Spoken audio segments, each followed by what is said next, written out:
about the rivalry with Georgia Tech and your time here, and just sort of what it means to both programs and also the Georgia fan base? Growing up, I didn't watch much football. I didn't wasn't really growing up on it. I just knew that there's always that, the clean fashion, old hate, or whatever the saying is for it. And knowing that there's always, disgust or whatever you may want to call it between the two schools, and that the rivalry was a hard-fought battle between teams, and it always will be, no matter what. So.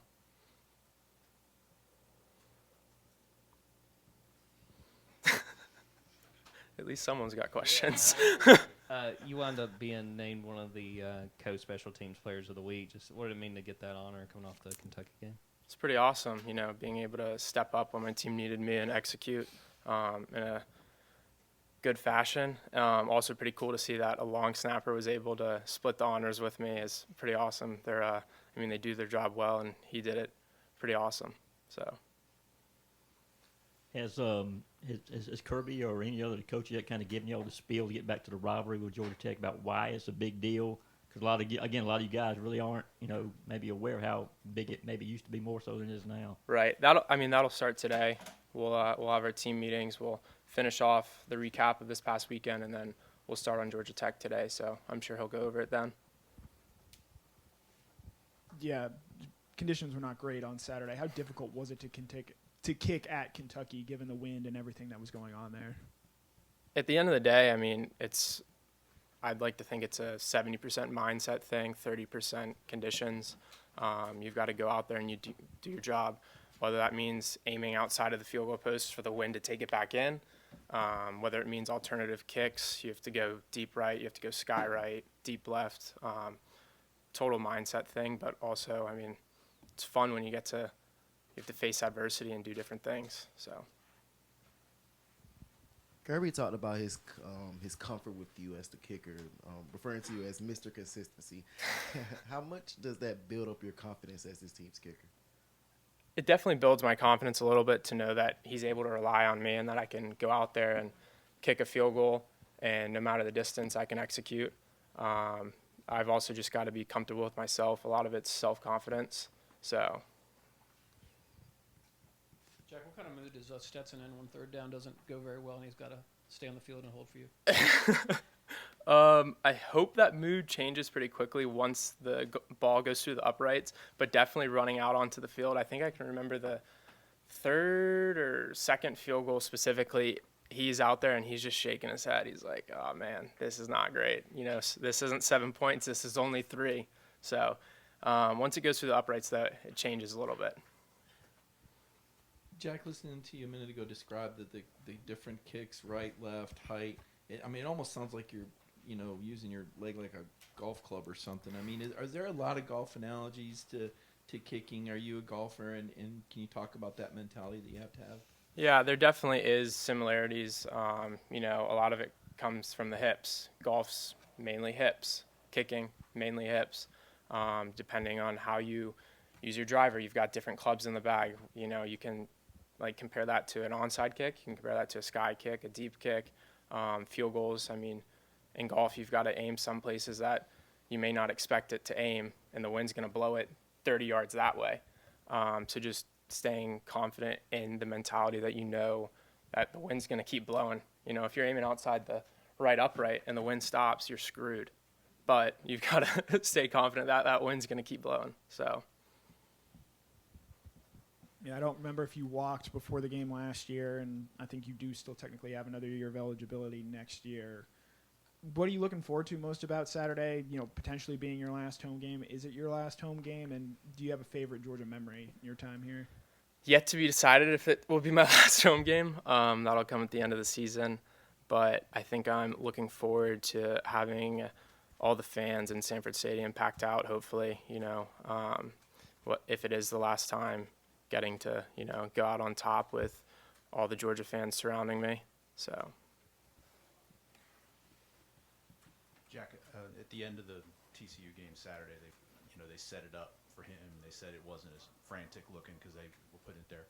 What kind of conversations do you have with the coaches on, if a play like that, if it's your choice, right, where the hash mark is, and does that change game to game based on warm-ups and how you feel about that field or the conditions? Yeah, definitely. It was a great execution by them. I'm sure that it was still the feeling of it was still frantic, but it looked well executed. It normally, I mean, some kickers may tell you that they don't have a preference, whether it's left, right, middle, left, middle, right, middle. They're lying, I think. We all have our preferences. I'd say mine's middle, gives me the best angle. I don't have to cut off anything. It goes in, we talk about it every week. We go through that scenario every Friday walkthrough. Hopefully we have 15 or more seconds on the clock to be able to run out there. I'd like to think that my 40-yard dash time is a little good to, maybe 12 seconds or more, but we don't know. So, what's your relationship like with Brett Thorson? Because I know, didn't he come and visit you and your family on July 4th and all that? He did. And how's that progressed over the last couple of months? I'd call Brett one of my best friends. I was actually just telling them out there that this is a lifelong friendship. It's not one where if I leave a year from now, I'm going to forget about. He'll definitely stay close to me, and I'll stay close to him, and definitely stay in touch. And I'm hopefully can visit Australia one day, fingers crossed. And I'm sure that he'll be coming back down to St. Simons sometime soon. So. Did you get to meet his family when they came up here? I did, and they're just as great as him, if not better. So. Wonder if you could just speak as a team leader. How much at this point, obviously you guys are 11-0, is the pursuit of perfection? I mean, obviously that's you're trying to win them all, right, week to week, but just the pursuit of perfection.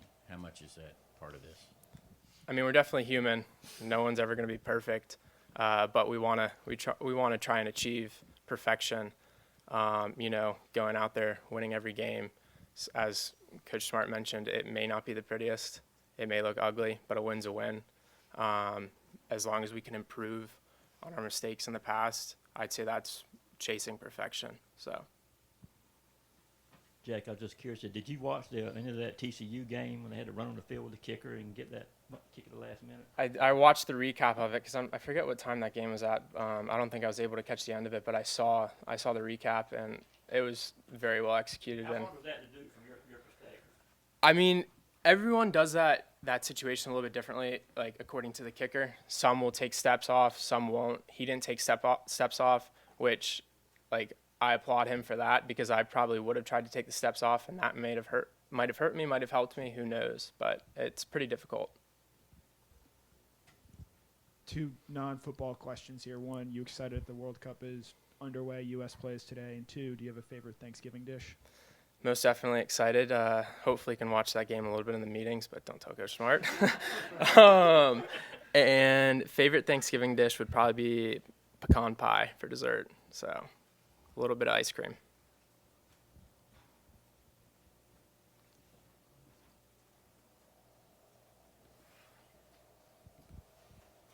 So you mentioned the different kicks. Can you kind of walk us through what those are and what's supposed to happen in each one of those? Because some of us don't know all that stuff. Right.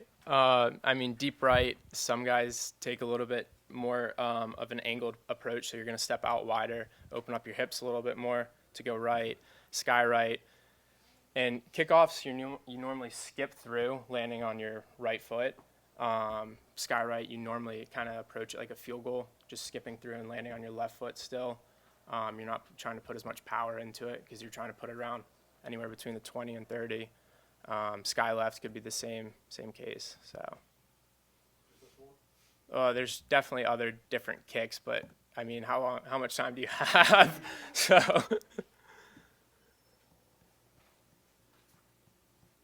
more questions for Jack? Jack, as a noted Phillies fan, I have to ask how long it took to kind of move on past that. In 2023, you think this team's going to break through? I think I'm still not getting past it. No, I mean, the Phillies had a good run, and really excited to see how they came together as a team. Hopefully everyone was cheering for them besides Astros fans.